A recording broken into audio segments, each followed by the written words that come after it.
प्रणाम, आप सबका अभिनंदन। अभी इन्होंने जितनी तारीफ कर दी है उस पर खरा उतरना हमारी व्यवस्था है। कोशिश करूंगा कि जो इन्होंने बोला है वो मैं करके दिखा सकूं। बड़े भाई के समान हमारे डॉक्टर सुरेंद्र जैन जी, उसी प्रकार बड़े भाई के समान हमारे डॉक्टर जयंत शाह जी, ये दो ऐसे लोग उपस्थित हैं जो मेरी काव्य यात्रा में एक तरह से कह सकते हैं कि मार्गदर्शक का काम इन्होंने किया। बहुत अच्छा संचालन कर रहे हैं। अभी आप बहुत अच्छा काव्य पाठ सुनेंगे डॉक्टर साहब से। हमारी बिटिया बैठी है, कई टीवी चैनलों से काव्य पाठ प्रसारित हो चुका है और कई राष्ट्रीय मंचों से इन्होंने अपना काव्य पाठ किया है। आप उम्मीद है आप सबका आशीर्वाद सबको मिलेगा। देखिए, कवि सम्मेलन के लिए दो ही चीजें आवश्यक होती हैं, एक कवि की कविता और एक श्रोताओं की तालियां। तीसरी किसी चीज की कोई आवश्यकता नहीं। आप सबका ध्यान कवि की कविता को मिल जाए, आप सबकी तालियां कवि को मिल जाए, इसके अलावा एक कवि को कुछ नहीं चाहिए होता है। आपकी तालियां इस बात का पैमाना नहीं है कि कवि की कविता अच्छी है या कैसी है। आपकी तालियां एक प्रोत्साहन है, एक संबल है, ताकि कवि अपनी बात को पूरी दुनिया में उसी निर्दयता के साथ कहता रहे। एक बार जोरदार तालियां बजाकर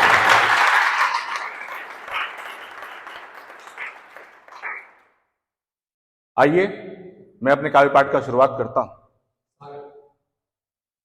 एक ऐसे महावीर को पहला छंद समर्पित करता हूं जिनका गुणगान महर्षि वाल्मीकि ने किया, जिनका गुणगान गोस्वामी तुलसीदास जी ने किया। चार पंक्तियां मैं भी कहने का प्रयास करता हूं, सुनिए। हनुमान जी सा बलशाली कोई है ही नहीं, हनुमान जी सा बलशाली कोई है ही नहीं, कितनों को रण में पछाड़ के दिखा दिया, और क्षण भर में ही सूर्य देव को निगल कर, क्षण भर में ही सूर्य देव को निगल कर, तीन लोक की दशा बिगाड़ के दिखा दिया, तीन लोक की दशा बिगाड़ के दिखा दिया।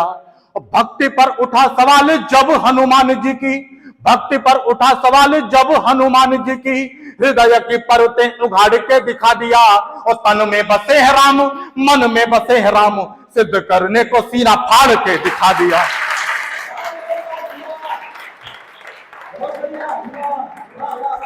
तन में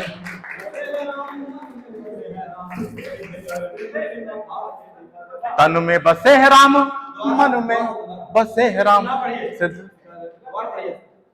चलिए साहब, दोबारा मैं एक शर्त पे पढ़ूंगा कि जितना प्रोत्साहन, जितनी तालियां आपने पहली बार में बजाई है उतनी बार में दोबारा बजने चाहिए। वादा करते हो? चलिए। कि हनुमान जी सा बलशाली कोई है ही नहीं, कितनों को रण में पछाड़ के दिखा दिया, और क्षण भर में ही सूर्य देव को निगल कर, तीन लोक की दशा बिगाड़ के दिखा दिया। और भक्ति पर उठा सवाल जब हनुमान जी की, हृदय की परतें उघाड़ के दिखा दिया, और तन में बसे है राम, मन में बसे है राम, सिद्ध करने को सीना फाड़ के दिखा दिया। और धर्म क्या है क्या अधर्म जानता हूं।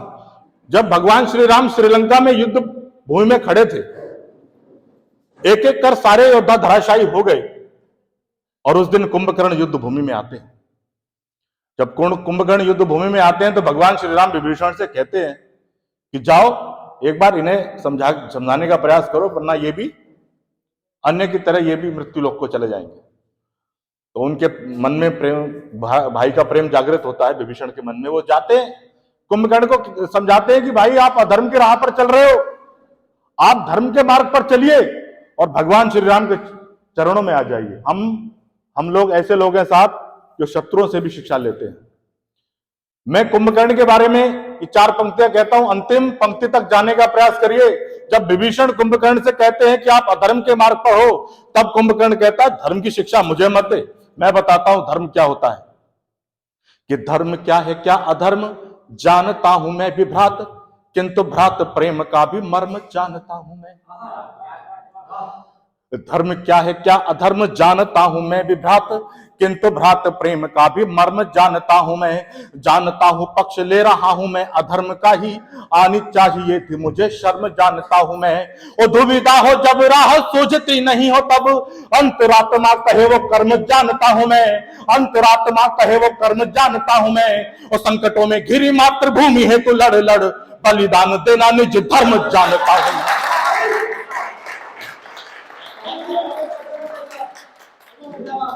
आपकी तालियां देखकर ऐसा मन कर रहा है कि एक छंद आपको और सुना दूं। सुना दूं?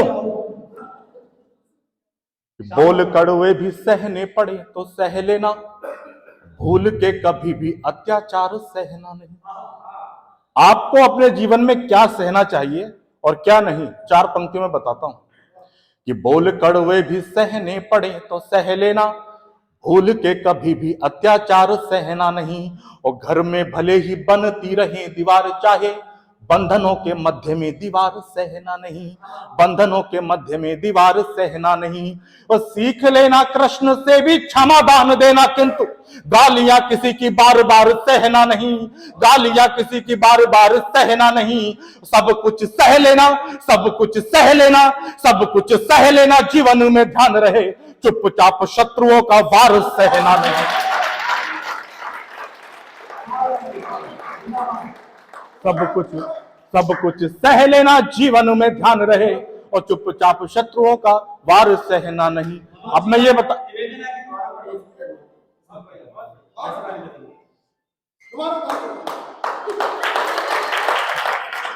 क्या बात है।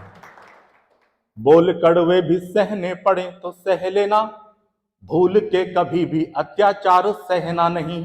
और घर में भले ही बनती रहे दीवार, चाहे बंधनों के मध्य में दीवार सहना नहीं, बंधनों के मध्य में दीवार सहना नहीं।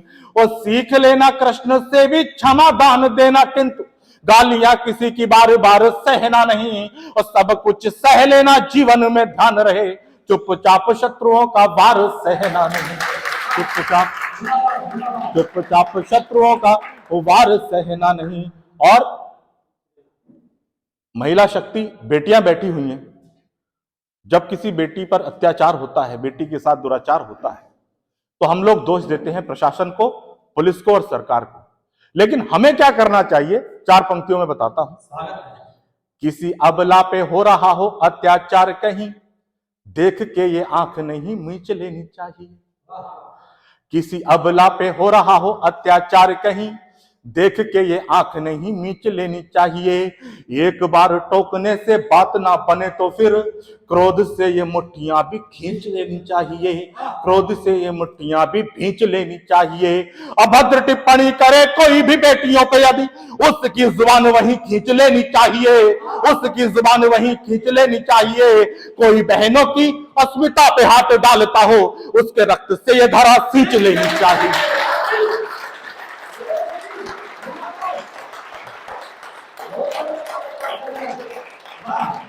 कोई बहनों की अस्मिता पे हाथ डालता हो, उसके रक्त से ये धरा सींच लेनी चाहिए। बोलते बहुत है लोग, बातें बहुत करते हैं, पर करता कुछ नहीं, करता कोई कुछ नहीं है।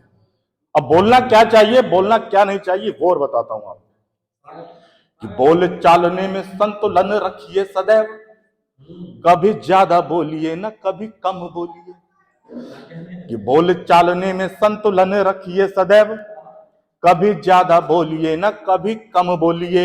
और ध्यान रहे यदि बोलना जरूरी पड़ जाए, देर करिए न वहां एकदम बोलिए। तब अपना लगा के दम खम बोलिए, तब अपना लगा के दम खम बोलिए। और यदि माता भारती के वंदन का मन करे, यदि माता भारती के वंदन का मन करे, तब आप सब वंदे मातरम बोलिए।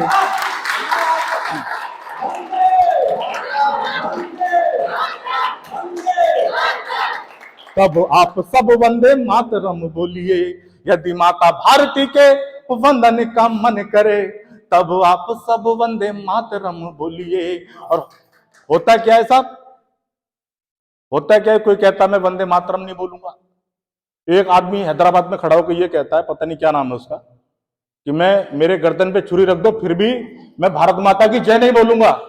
अब ये बताओ अब ये बताओ, मैं यहाँ कविता पढ़ूं या छुरी लेके हैदराबाद जाऊं?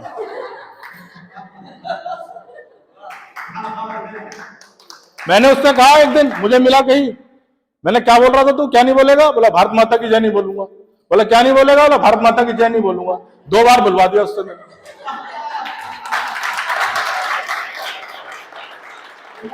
लेकिन भारत माता की जय क्यों बोला जाता है? कि भिन्न भिन्न भिन्न भिन्न भिन्न भिन्न संप्रदाय, भिन्न भिन्न मान्यताएं, भिन्न भिन्न सभ्यताओं से बना ये देश है।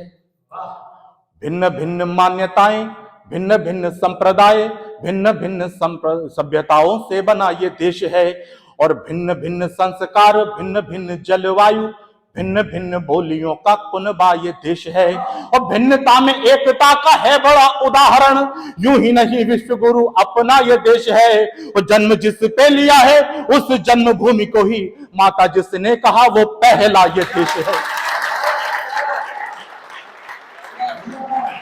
जन्म जिस पे लिया है उस जन्मभूमि को ही माता जिसने कहा वो पहला ये देश है।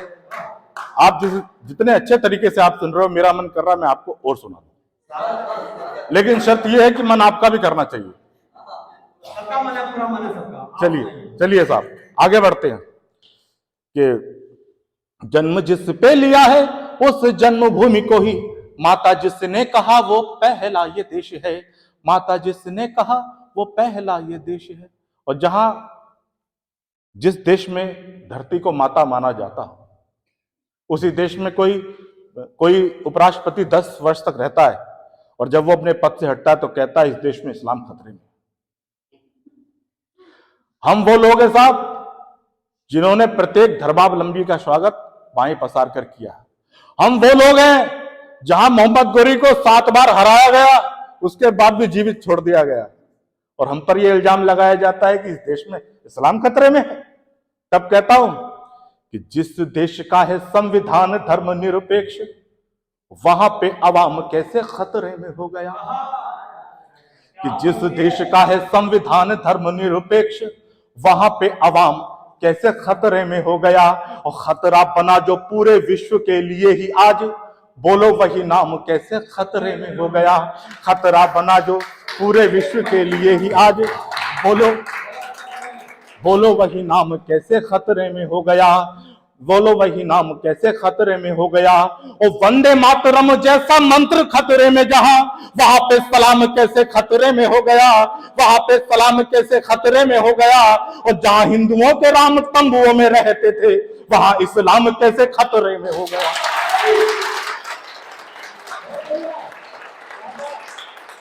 जहां हिंदुओं के राम तंबुओं में रहते थे, वहां इस्लाम कैसे खतरे में हो गया। और साहब तंबुओं में क्यों रहते थे साहब?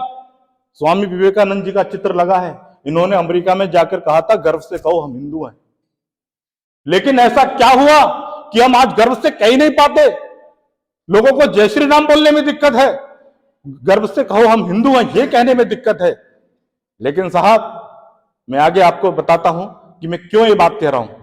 हमको पढ़ाया ही ऐसा गया, हमको सिखाया ही ऐसा गया, हमको दब्बू बना दिया गया साहब कि होना था महान मातृभूमि का ही गुणगान, किंतु हर मोड़ पर अपमान हो गया। होना था महान मातृभूमि का ही गुणगान, किंतु हर मोड़ पर अपमान हो गया। और देश की स्वतंत्रता में लाखों ने गंवाई जान, किंतु सबसे महान खानदान हो गया। देश की स्वतंत्रता में लाखों ने गंवाई जान, किंतु सबसे महान खानदान हो गया। और कातिलों लुटेरों को महान बतलाया जब, कातिलों लुटेरों को महान बतलाया जब, इतिहास देश का लहूलुहान हो गया। इतिहास देश का लहूलुहान हो गया। होना चाहिए था महाराणा को महान, किंतु अकबर न जाने कैसे महान हो गया।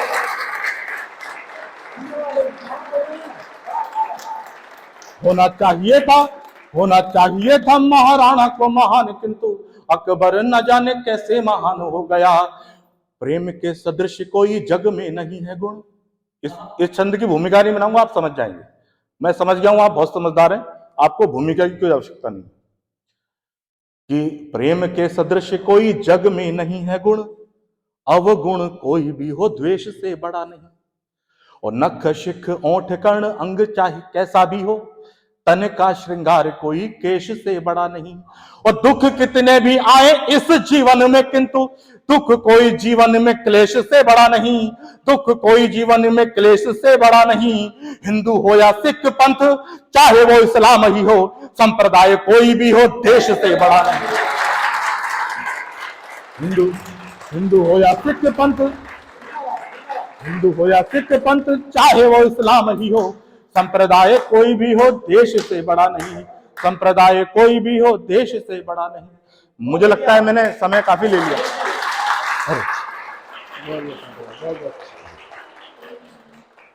ये हिंदू हो या सिख पंथ, चाहे वो इस्लाम ही हो, संप्रदाय कोई भी हो, देश से बड़ा नहीं। संप्रदाय कोई भी हो, देश से बड़ा नहीं। आइए आगे बढ़ता हूं, मुझे लगता है समय काफी मैंने ले लिया।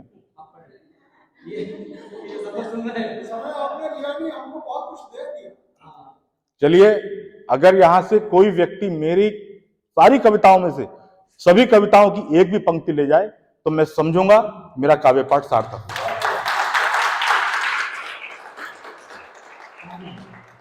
आइए अब आगे बढ़ते हैं एक गीत की तरफ।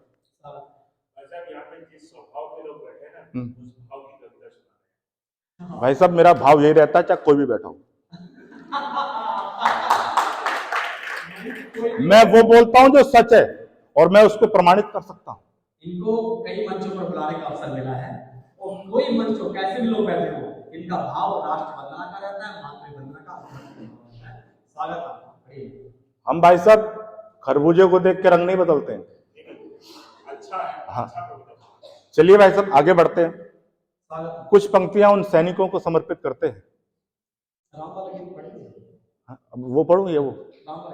चलिए साहब, अभी मैं जब यहाँ पर आया तो बालिकाएं यहाँ पर थी, बहनें मुझे मिली, उन्होंने सबने मेरा अभिवादन जय श्री राम करके किया। ये जो जय श्री राम शब्द है, ये बहुत बड़ा शब्द है। यही शब्द क्या क्या कर सकता है आपके जीवन में, और मेरे जीवन में इस शब्द ने क्या क्या किया, आइए मैं कुछ पंक्तियों में आपके समक्ष रखता हूं। नया गीत है, बहुत कम मैंने मंचों पर पढ़ा, लेकिन आप सबके समक्ष पढ़ने का बड़ा मन है इस गीत को, और मुझे लगता है ये गीत जो है आपका समर्थन इस गीत को अवश्य मिलेगा। आइए। कि जब जब मेरे जीवन में, जब जब मेरे जीवन में कुछ काम विफल हो जाता है, जब जब मेरे जीवन में, दूसरी पंक्ति पर ताली मिलेगी तो मैं पूरा गीत पढ़ूंगा, वरना नहीं पढ़ूंगा। मैं गीत बदल दूंगा, मुझे लगेगा कि यहां ये गीत चलेगा नहीं। कि जब जब मेरे जीवन में कुछ काम विफल हो जाता है, कुछ काम विफल हो जाता है, जय श्री राम बोलने से हर काम सफल हो जाता है। जय श्री राम बोलने से हर काम सफल हो जाता है। जय श्री राम बोलने से हर काम सफल हो जाता है। आइए।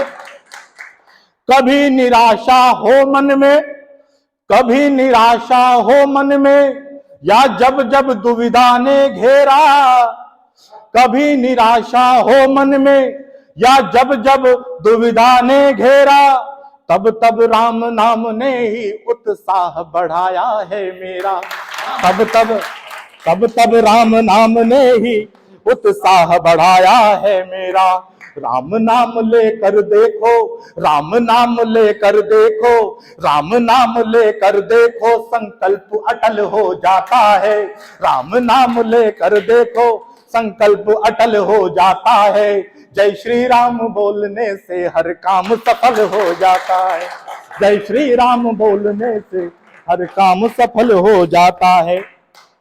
और सुनिए साहब, भूमिका बांधने की जरूरत नहीं है, लेकिन आप समझ जाएंगे कि अथक प्रयास किए हो, अथक प्रयास किए हो, फिर भी लक्ष्य हमेशा दूर दिखे। अथक प्रयास किए हो, फिर भी लक्ष्य हमेशा दूर दिखे। मार्ग कठिन हो जाता हो या मंजिल मद में चूर दिखे। मार्ग कठिन हो जाता हो या मंजिल मद में चूर दिखे।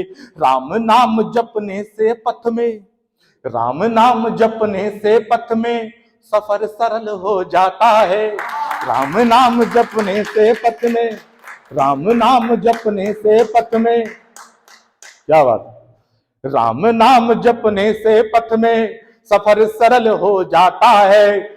मेरे साथ बोलेंगे, जय श्री राम बोलने से हर काम सफल हो जाता है। जय श्री राम हर काम। अब साहब मैंने पंक्ति लिखी, किसी ने सवाल किया कि नाम लिया तो प्रकट हो गए ऐसे रघुपति राघव है। तो किसी ने कहा भाई ऐसे कैसे प्रकट हो गए, नाम लो और प्रकट हो गए, हमें तो नहीं दिखे, लो नाम और प्रकट करके दिखाओ। मैंने कहा देखो साहब, कुछ चीजें मन की आंखों से देखी जाती है, तन की आंखों से नहीं। भगवान देखने की चीज नहीं है, भगवान को कभी भी देखने का प्रयास मत करो। कभी भी लोग कहां भटकते हैं कि हम वहां जाएंगे, वहां भगवान नहीं मिलते, दर्शन नहीं मिलते। आप आंख बंद कीजिए, भगवान का नाम लीजिए, दर्शन ना हो तो नाम बदल दीजिए।